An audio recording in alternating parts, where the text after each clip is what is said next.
Esiet sveicināti kanāls 2 skatītāji! Ar aktualitātēm tehnoloģiju pasaulē jūs šodien iepazīstināšu es, Mareks Dainis, jeb Eksdabejs. Šodien ziņās uzzināsiet: izgudrots unikāls lādētājs, kas vienmēr būs jums līdzi, Google izgatavo bezpilota lidaparātu, kas piegādās preces, Norvēģijā radīta māja, kas saražo 2x vairāk elektrības nekā pati patērē.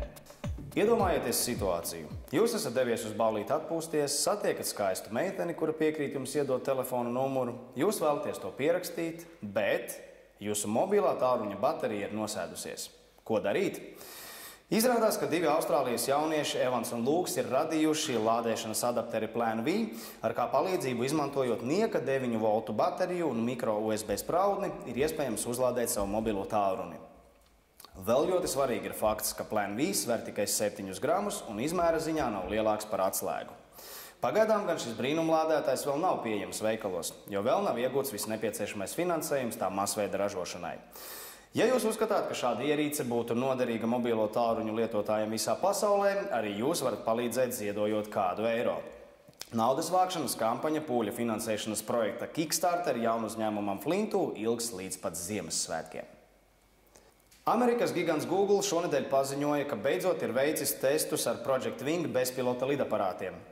Tos paredzēts izmantot katastrofu gadījumā, lai uz izolētiem reģioniem pēc zemestrīcēm, plūdiem un citām dabas katastrofām nosūtītu palīdzības līdzekļus. Tāpat tos paredzēts izmantot, piemēram, ikdienas preču piegādēji. Pirmie testi tika veikti Austrālijā, kur 2 lauksaimniekiem tika piegādāti medikamenti, suņu barība un citi produkti. Project Wing tiek īstenots jau 2 gadus, taču līdz šim tas ticis glabāts lielā noslēpumā. Uzņēmums prognozēja, ka bezpilota lidaparātu piegādes sistēma varētu tikt ieviesta pēc vairākiem gadiem. Zīmīgi, ka šo projektu izstrādā kompānijas struktūra vienība Google X, kas ir atbildīga arī par patstāvīgi braucošas automašīnas izveidi. Ziņu noslēgumā par kādu tehnoloģisku inovāciju Norvēģijā. Izrādās, ka tieši šajā valstī ir izveidota ārpilsētas dzīvojamā māja, kas rada 2 reizes vairāk elektrības nekā pati spēj patērēt.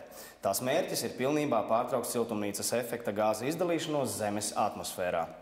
Mājas jumts ir veidots tā, lai absorbētu saules gaismu visa gada garumā un sekmētu ēkas ventilāciju. Šī māja ir izveidota tā, lai maksimāli spētu izmantot dabisku apgaismojumu. Elektromobīli, kas tiek turēts garāžā, uzlādē pati māja. Savukārt no tā siltuma, kas paliek pāri, tiek uzsildīts ūdens telpu baseinam. Pētījumi ar moderno māju turpināsies. Tās bija tehnoloģiju ziņas. Es esmu Mareks Dainis, jeb Eksdabejs. Paldies, ka skatījāties!